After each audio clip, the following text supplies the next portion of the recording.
सर्व शिवसैनिक बंधू भगिनी आणि माता,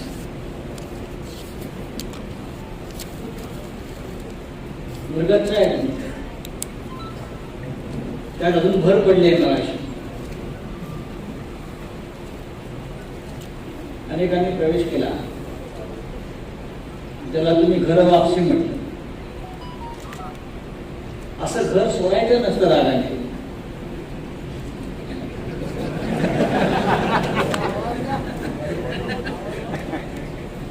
शिवसेना हे काही घर आहे, ते एक मंदिर आहे, कुटुंब आहे. असं डोक्यात राग घालून जायचं आणि परत यायचं. पण या मधल्या काळात जे नुकसान झालेलं आहे ते नुकसान कधी भरून न निघणार आहे, लक्षात घ्या. आपण गेल्यामुळे या छत्रपती शिवाजी महाराजांच्या पवित्र भूमीवरचा भगवा खाली होता. आपली घरातली भांडणं असतात, आपण घरात मिटवू शकतो, सोडवू शकतो, बोलू शकतो, चर्चा करू शकतो. पण तुमचा राग काय शिवसेनेवर नसतो, तो व्यक्तिगत राग असतो, व्यक्तिगत द्वेष असतो. घरात भांडणं भावाभावात सुद्धा होता, नवरा बायकोत सुद्धा होता, होत असतात, शेजाऱ्याशी भांडण होत असतात. आपण जेव्हा एक टोकाचा निर्णय घेतो आणि आपण त्या दुसऱ्या घरात जातो, तिकडे तो सुखी असतो का? जो शिवसेनेतून गेला तो दुसऱ्या कुठल्याही घरात सुखी नसतो. किती बोचकी बाहेर गेली बरं का,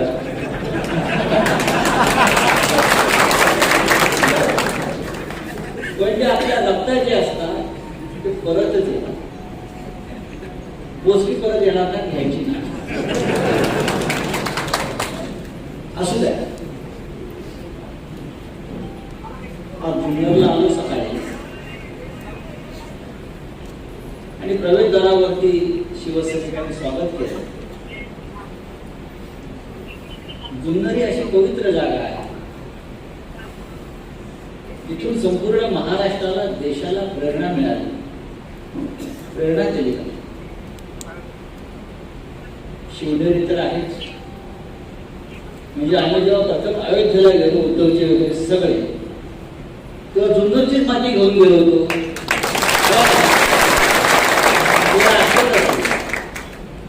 अयोध्येला आम्ही गेलो श्रीराम मंदिराच्या कार्यासाठी, आणि त्यानंतर खऱ्या अर्थाने त्या कार्याला वेग आला. आपण सगळे गेलो उद्धवजीच्या नेतृत्वाखाली. जेव्हा उद्धवजीने सांगितलं की त्या कलशामध्ये आपण शिवनेरीची, जुन्नरची माती घेऊन गेलो, इतकं जुन्नरचं महत्व आहे. आणि ती माती तिकडे आपण जेव्हा त्या राम मंदिराच्या पुजाऱ्याच्या हाती सुपूर्द केली, त्यानंतर राम मंदिर कार्याला वेग आला. ही त्या मातीची वेग आहे. आणि आपण त्यांना सांगितलं की छत्रपती शिवाजी महाराजांच्या पवित्र भूमीतली ही माती उद्धवजीने दिली, ती चांगल्या कशात माती. जुन्नर संपूर्ण देशाला, जगाला, महाराष्ट्राला प्रेरणा देत राहिलं. पण शेवटी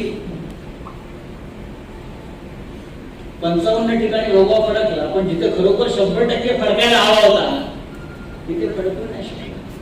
ही खंत आम्हाला सगळ्यांना कायम राहील. त्याला काही वर्ष विशेषतः शरद सारखा मोहरा असताना,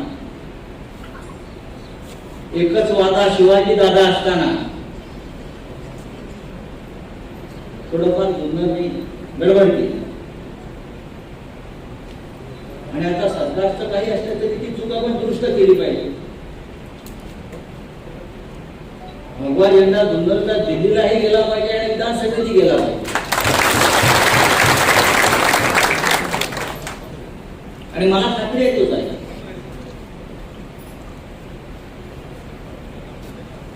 मगासपासून मी तालुका प्रमुख आमचे माऊली त्यांची तळमळ मी बघत होतो. किती तळमळ. आमच्याकडे काही सत्ता नाही. कोणी सांगितलं तुम्हाला तुझ्याकडे सत्ता नाही? आणि काय सत्ता पाहिजे? इतक्या वर्ष होतीच ना आपल्याकडे सत्ता. अनेक वर्ष इथे एनसीटीकडे पण सत्ता नव्हती. तेव्हा ती रडताना पाहिलं माझ्याकडे सत्ता नाही म्हणून. सत्ता ही मनामध्ये असते, मनगटामध्ये असते. रडू नका आणि लोकांना नावमेद करू नका. शिवाजीराव आणि शरद सोनवणे तसे भक्त नाहीत मनानं आणि मनगटानं, मला माहिती आहे. आज येत नाही म्हणून खचणाऱ्यापैकी आम्ही नाही. उद्या ती पदक खेचून घ्यायची हिंमत आमच्यामध्ये आणि त्याने घेणार.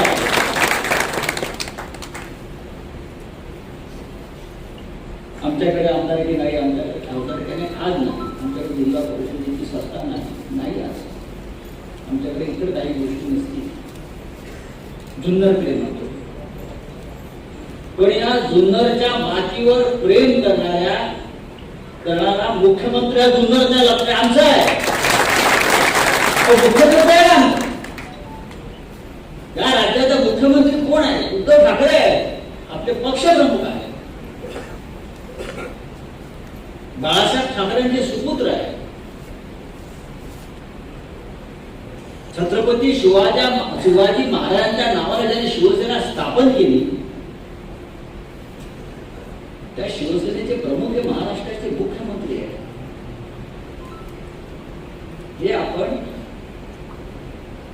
लक्षात घेतलं पाहिजे. ही आपली खरी ताकद आहे. आणि जुन्नरच्या शिवसैनिकाला महाराष्ट्रात एक वेगळं वलय आहे. शरद तो असं वागत नाही खाली. कुठून आला जुन्नर? जुन्नर म्हणजे वेगळंच मार्केट आहे.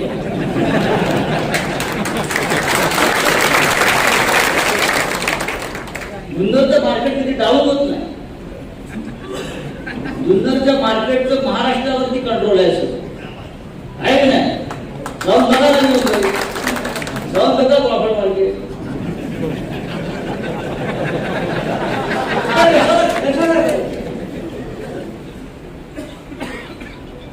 म्हणजे महाराष्ट्राचा इतिहास जुन्नरने सुरू होतो आणि जुन्नरवरच संपतो.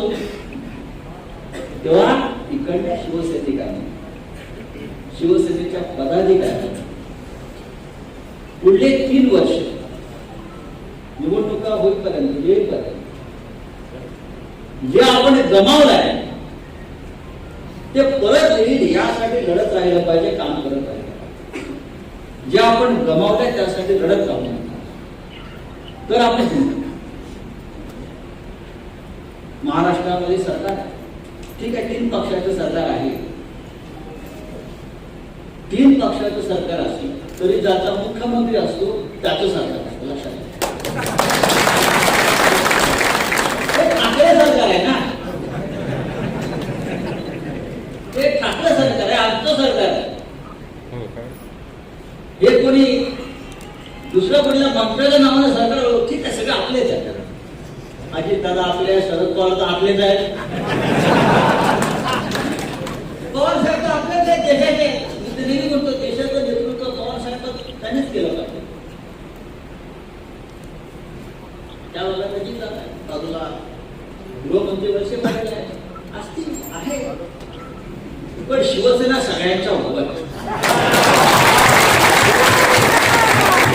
शिवसेनेची गरज सगळ्यांना लागते, काँग्रेसला लागते, राष्ट्रवादीला लागते आणि भारतीय जनता पक्षाला सुद्धा लागते.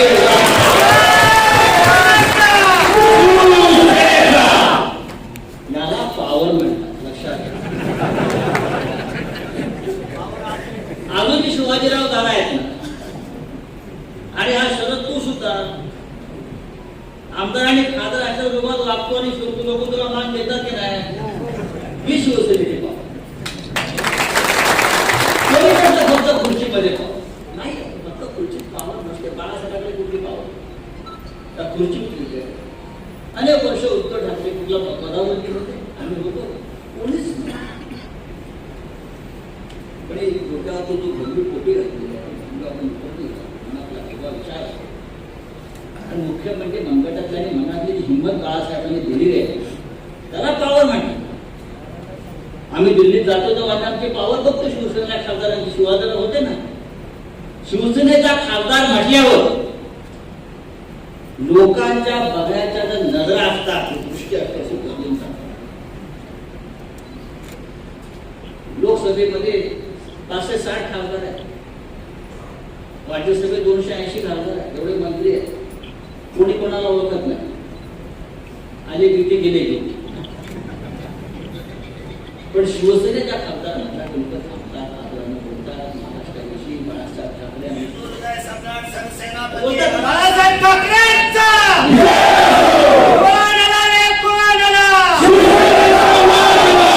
संजय राऊत साहेबांचा मध्यंतरी राहुल गांधींना भेटत असतो.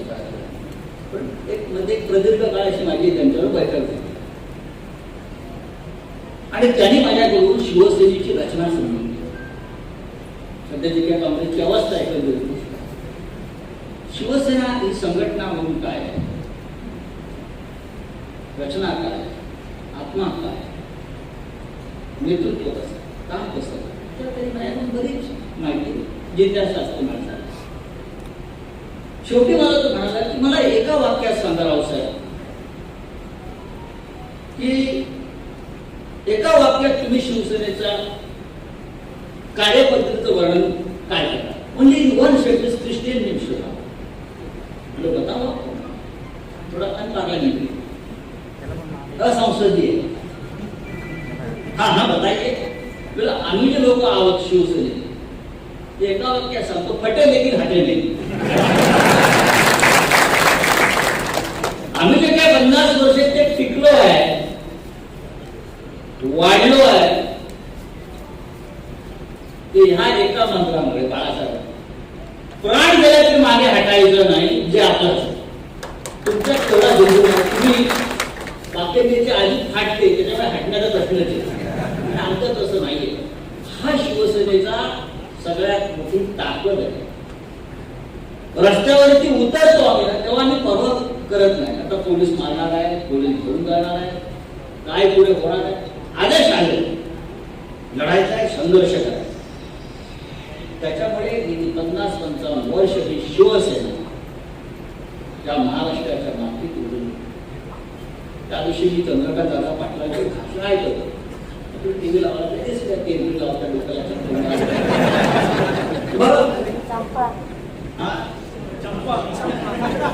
मी बोलणं बरोबर नाही.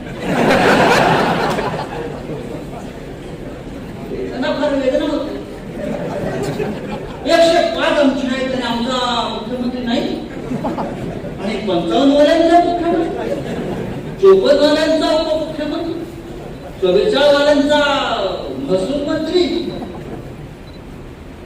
लोक 55 वाल्यांचा मुख्यमंत्री होतो, त्यालाच म्हणतात फटे लेकिन हटे. तुम्ही 105 वाले चोळत बसलात. येथे जातात पुढे, येथे जातात पुढे, येथे. तुम्हाला कधी गेलो कळलं, ते वाट बघत बसले, येणारच नाही, जातात कुठे. संजय राऊत मुख्यमंत्री आमचाच होणार आहे. तेव्हा तर फक्त शपथ घ्यायचंच बाकी होतं. तुम्ही राष्ट्रपती राजवट लावली, ठीक आहे, बदला का. चंद्रकांत दादा पाटील असे म्हटले त्या दिवशी एका भाषणात, की खंजीर उपजणे असं म्हटलं की तुम्ही एकच नाव समोर आहे, ते म्हणे पवार साहेबांचं. आता दुसरं नाव समोर कोणाचं, तर म्हणे उद्धव साहेबांचं. त्याला मी सांगतो बाबा चंद्रकांत दादा आणि सन्मानानं सांगतो, आम्ही समोरून कोथळा पाटील तिथे. आम्ही छत्रपती शिवाजी महाराजांची औलाद आहे. अफजल खानाचा पोथा पुढून काढलेला आहे. शाहिस्ते खानाची पोट समोरून तोडलेली आहेत.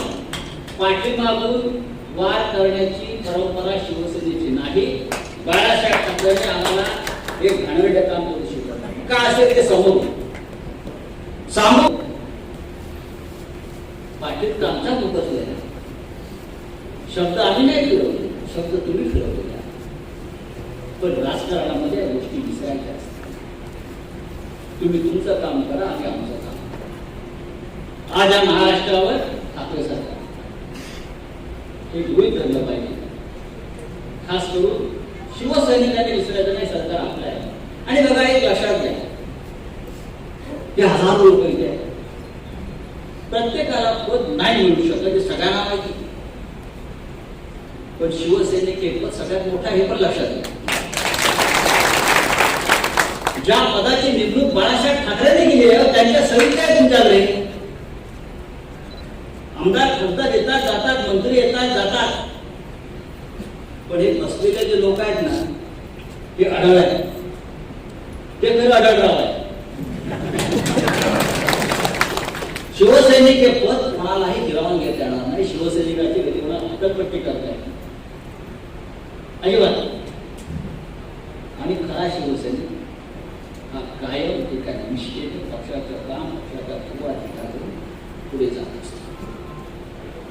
आणि तो गेला 1 वर्ष म्हणून आपण व्यासपीठावर करतो. आज महाराष्ट्राचे सरकार अत्यंत काय झालं, कोणाच्या पोटात दुखत असेल दुखू द्या, पण महाराष्ट्राचे मुख्यमंत्री उद्धव ठाकरे जे आपल्या पक्षाचे प्रमुख आहेत, ते देशातल्या 5 मुख्यमंत्र्यांमध्ये सर्वोच्च स्थानी आहेत. भारतीय जनता पक्षाचा एकही मुख्यमंत्री नाही लक्षात, एकही मुख्यमंत्री, पण उद्धव ठाकरे हे पहिल्या 5 मुख्यमंत्री. आणि मला पुन्हा खात्री, एक दिवस देशाचं नेतृत्व सुद्धा माननीय उद्धव ठाकरे मला सांगतो.